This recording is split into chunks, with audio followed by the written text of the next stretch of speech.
Hello दोस्तों, कैसे हैं आप? उम्मीद करती हूँ कि आप बहुत अच्छे से होंगे। मैं हूँ टैरो क्वीन प्रवीण सिंह। मेरे चैनल पर आपका बहुत बहुत स्वागत है। दोस्तों, सबसे पहले एक विनम्र निवेदन, यदि आपको मेरा चैनल पसंद आ रहा है तो प्लीज़ सब्सक्राइब करिएगा, लाइक करिएगा और शेयर करिएगा, और हाँ, बेल आइकन दबाना ना भूलिएगा। तो आज हम बात करने जा रहे हैं दोस्तों गोवर्धन पूजा की, और जिसको हम अन्नकूट भी कहते हैं। तो पहले इसकी छोटी सी जो कहानी है उस पर बात कर लेते हैं हम लोग। तो जैसे कि गोकुलवासी जो थे वो इंद्र की पूजा करते थे। और इंद्र तो सभी को मालूम है, वो बहुत घमंड में रहते थे। उनको बड़ा अपने सत्ता का बड़ा उनको घमंड था कि मैं सबका राजा हूँ, देवताओं का। तो इसलिए वो उनकी जो पूजा करते थे, तो एक दिन किसी बात से नाराज होकर उन्होंने बहुत बारिश की, बहुत तूफान, बहुत बारिश उन्होंने कर दी। तो वो मतलब उन्होंने जो गोकुलवासी थे, उन्होंने उनसे आग्रह भी किया, उनको अपनी परेशानी बताई भी, लेकिन वो इंद्र जो थे वो एक बार जिद में आ जाते थे, तो वो टस से मस नहीं हुए। तो उसके बाद क्या हुआ? उसके बाद सारे गोकुलवासी श्री कृष्ण जी की शरण में गए। तो उनके जाने के बाद श्री कृष्ण जी ने और 7 दिन तक अपनी इस छोटी उंगली पर उस गोवर्धन पर्वत को उठा के रखा, और उस पर्वत के नीचे सारे गोकुलवासी अपनी पशु पक्षियों के साथ भी, और सब लोग 7 दिन तक उस पर्वत के नीचे सुरक्षित रहे। बारिश इंद्र जो थे वो 7 दिन तक करते रहे, लेकिन वो 7 दिन श्री कृष्ण भगवान ने अपनी छोटी उंगली पर वो पर्वत उठाए रखा, जो गोवर्धन पर्वत के नाम से मशहूर हुआ। तो जब 7 दिन बाद इंद्र ने देखा तो वो समझ गए, और वो फिर उन्होंने क्या किया, श्री कृष्ण जी की शरण में आ गए और उनसे माफ़ी मांगी। और उन्होंने तब श्री कृष्ण जी ने उनको माफ़ किया, और उनको धर्म के रास्ते पे चलने का उनको बताया कि आप कैसे अपने कर्तव्य का निर्वाह करें। तो ये जो एक कहानी है ना, ये इंद्र के घमंड के तोड़ने से तो है ही, इससे एक हमें एक शिक्षा और भी मिलती है कि किसी भी चीज़ को लेके बहुत ज़्यादा ज़िद्दी नहीं होना चाहिए, क्योंकि उसका परिणाम अच्छा नहीं होता है। तो ये तो थोड़ी छोटी सी स्टोरी थी। अब हम क्या बात करते हैं, ये जो गोवर्धन पूजा है, हम ये कार्तिक शुक्ल की प्रतिपदा तिथि को मनाते हैं। इस दिन दोस्तों घरों में गाय के गोबर से इनकी गोवर्धन की, इनके श्री कृष्ण जी की आकृति बनाई जाती है। और क्योंकि मैंने जैसे कहा कि ये प्रकृति से भी इंडिकेट करता है, क्योंकि जो बारिश इंद्र जी ने करी तो पेड़ पौधे, प्रकृति भी नुकसान हो रहा था ना, तो सारे वो पेड़ पौधे भी बचे। और हमारे पशुओं को भी इंडिकेट करता है, जो हमें पोषण करने के लिए दूध वगैरह हमें उन्हीं से मिलता है। तो इस दिन क्या होता है कि गाय के गोबर से हम लोग इनके गोवर्धन जी की, यानी श्री कृष्ण जी की आकृति बनाते हैं, और उनको तरह तरह के 56 भोग भी कहूँ, और तरह तरह के उनको भोग लगाया जाता है, उनकी पूजा की जाती है। और उस दिन आप सुबह नहा धो के अपनी नित्य क्रियाओं से निवृत्त होकर, नहा धोकर मंदिर में आप दिया जलाएं, और श्री कृष्ण जी के साथ साथ विष्णु जी, गणेश जी की भी पूजा करें आप, है ना, उनकी भी पूजा करें साथ साथ में। और उसके बाद आप ये जैसे शाम को, ये गोधूली के टाइम पर ये बनाई जाती है गाय के गोबर से, और उनको मतलब उनकी नाभि के बीच में एक दिया रखा जाता है। और हम जो करते, जो इनकी क्या होता है दोस्तों, शाम को कृष्ण जी को भोग लगाते हैं, और हम 7 परिक्रमाएं करते हैं। 7 परिक्रमा करते हैं जब, तो हम सामान क्या लेंगे, हम एक थाली में दूध दूध और जल लेंगे, और खीर लेंगे, बताशे लेंगे, मीठा लेंगे। तो उनकी हम 7 परिक्रमाएं करते हैं। क्यों? क्योंकि 7 दिन तक ही उन्होंने, श्री कृष्ण जी ने गोवर्धन पर्वत को उठाया था। तो हम एक परिक्रमा करेंगे और उनको थोड़ा जल देंगे, वो दूध, जो दूध दूध डालेंगे, थोड़ा जौ की खीर डालेंगे, बताशे डालेंगे, और थोड़ा मीठा भी डालेंगे। तो इसी तरह से हम 7 परिक्रमाएं पूरी करेंगे। और इस दिन अगर आप ओम क्लीम कृष्णाय नमः का जाप करते हैं, ये परिक्रमा करते हुए आप इस मंत्र का जाप करिए, तो आपको श्री कृष्ण भगवान की कृपा ज़रूर मिलेगी।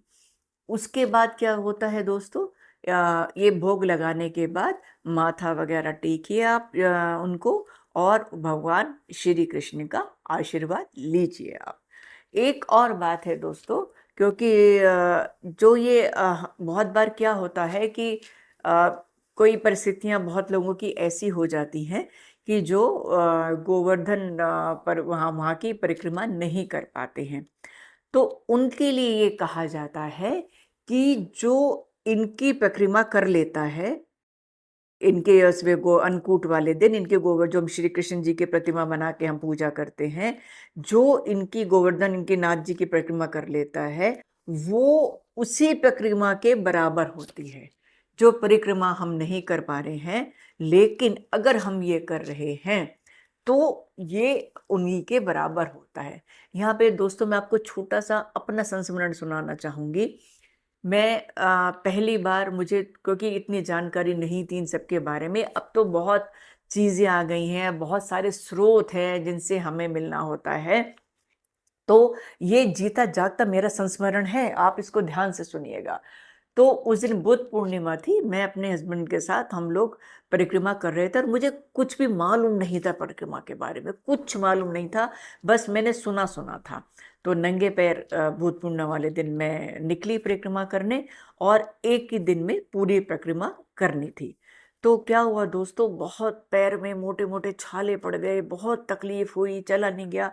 तो क्योंकि जानती नहीं थी ना इतना, तो मैंने ऐसे ही कह दिया कि भई मुझे मत बुलाना यहाँ पे, मैं तो बहुत परेशान हो गई। यकीन मानिएगा दोस्तों, 15 साल मुझे ठाकुर जी ने नहीं बुलाया और उसके बाद मैंने कितना नाक रगड़ा होगा, मैंने कितनी माफ़ी माँगी, मैंने क्या-क्या नहीं किया। मतलब आप ये सोचिए कि मैंने क्या-क्या नहीं किया। बहुत मैं पछताई क्योंकि मुझे मालूम नहीं था, फिर मैंने पता किया, सबने मुझे बताया कि ये तो तुमने बहुत गलत किया। तो फिर मैंने फिर सारी चीज़ों को समझा और मैंने बहुत माफ़ी माँगी और उसके बाद एक दिन क्या होता है कि मैं ये जो गोवर्धन ये अन्नकूट का दिन आया, तो मुझे जो मेरे पंडित जी थे उन्होंने मुझे बुलवाया और उस दिन मैंने इनकी परिक्रमा करी। और इनसे फिर मैंने माफ़ी माँगी, तो फिर जन्माष्टमी के दिन 1 दिन पहले जाकर मैं ठाकुर जी को लेकर आई, वहाँ से मथुरा से, वहाँ पर इनकी प्राण प्रतिष्ठा वगैरह करवा के मंदिर में स्थापित किया क्योंकि मैंने इनसे कहा था कि मैं तब मानूँगी आपने मुझे माफ़ कर दिया, जब आप स्वयं इस मंदिर में आएँगे और जब मैं एक और परिक्रमा करूँगी, जब मैं वो परिक्रमा पूरी कर लूँगी, मैं तब समझूँगी कि आपने मुझे माफ़ किया। क्योंकि मैं हर बार जाती थी, बहुत नाक रगड़ती थी, बहुत माफ़ी माँगती थी। तो उनको मंदिर में आ गए ठाकुर जी, स्थापित किया गया उनको और ये गोवर्धन की मैंने परिक्रमा करी और उसके बाद दोस्तों एक मिरेकल और हुआ। अक्षय तृतीया के दिन हम परिक्रमा करने के लिए निकले, मैं और एक मेरी फ्रेंड। तो हमने जाना तो हमने सोचा था कि हम मथुरा की करेंगे, लेकिन हमने एक से रास्ता पूछा, उन्होंने हमें ऐसे उँगली कर दी। मतलब वो वृंदावन की तरफ उन्होंने उँगली करी। तो दोस्तों हमने एक ही दिन में पूरे मतलब ये जो 42 किलोमीटर की पूरे अपने गरुण गोविंद जी को पूरे वहाँ से मंदिर से वृंदावन का और इनकी मथुरा की एक ही दिन में परिक्रमा हमने पूरी करी। तो उस दिन मैंने उनसे हाथ जोड़कर विनती करी कि मैं अब आज मुझे लगा कि आपने मुझे माफ़ किया और दोस्तों यकीन मानिए उस दिन से ठाकुर जी की कृपा मेरे ऊपर बहुत बरस रही है। वो हर मुसीबतों से मुझे बचाते हैं और मुझे गाइड करते हैं कि मुझे क्या करना चाहिए, क्या नहीं करना चाहिए। तो श्री कृष्ण जी की महिमा अपरंपार है। ये मैं आपसे अपना संस्मरण बताया कि जो मेरे साथ हुआ है और उन्होंने मुझे बहुत जगह पर बचाया है। तो मैं ये कहना चाह रही हूँ आपसे कि श्री कृष्ण जी की महिमा मतलब उसका बखान नहीं कर सकते आप। 2-3 घटनाएँ और भी हैं, उनको मैं आगे आपसे कभी साझा करूँगी। मतलब मुझे हमेशा ऐसे लगता है कि वो मेरे साथ-साथ चलते हैं, मेरे साथ-साथ हैं। मतलब मैं उनके साथ-साथ चलती हूँ, वो नहीं मैं उनके साथ-साथ चलती हूँ, मैं उनकी शरण में हूँ, उन्होंने मुझे अपनी शरण में लिया हुआ है। तो ये मेरा एक सच्चा संस्मरण सुनाने का सिर्फ़ आपको ये था कि कभी भी घमंड, ज़िद ये मत करिए और नासमझी में भी कुछ ऐसा काम ना करिए जिससे कि प्रभु आपसे नाराज़ हो जाएँ। तो चलिए थोड़ी-सी बात करते हैं ये अन्नकूट की।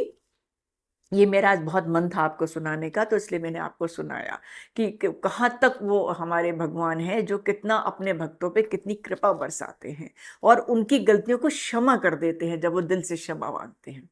तो अन्नकूट जो होता है उस दिन हम लोग 56 भोग बनाते हैं और बहुत मतलब उस भोग को ठाकुर जी को यानी गोवर्धन नाथ जी जो हैं, श्री कृष्ण जी जो हैं, उनको भोग लगाते हैं और वो भोग सब में बांटा जाता है। और हमारे पशु जो हैं उनकी भी हम उस दिन हमें पूजा करनी चाहिए।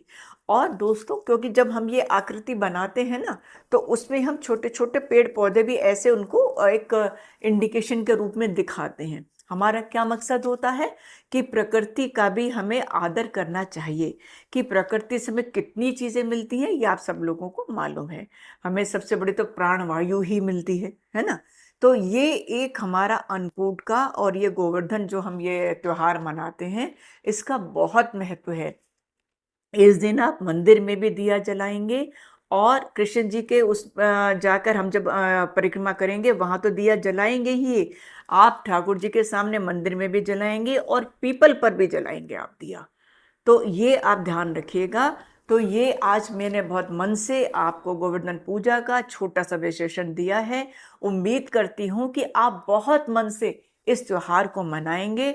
56 भोग का आप श्री कृष्ण जी को भोग लगाएंगे और बहुत प्यार से आप उनका आशीर्वाद प्राप्त करेंगे। तो ये मेरा छोटा सा विश्लेषण था। आप स्वस्थ रहिए, खुश रहिए। मिलूंगी आपसे अगले वीडियो में। तब तक के लिए आप मुझे आज्ञा दें।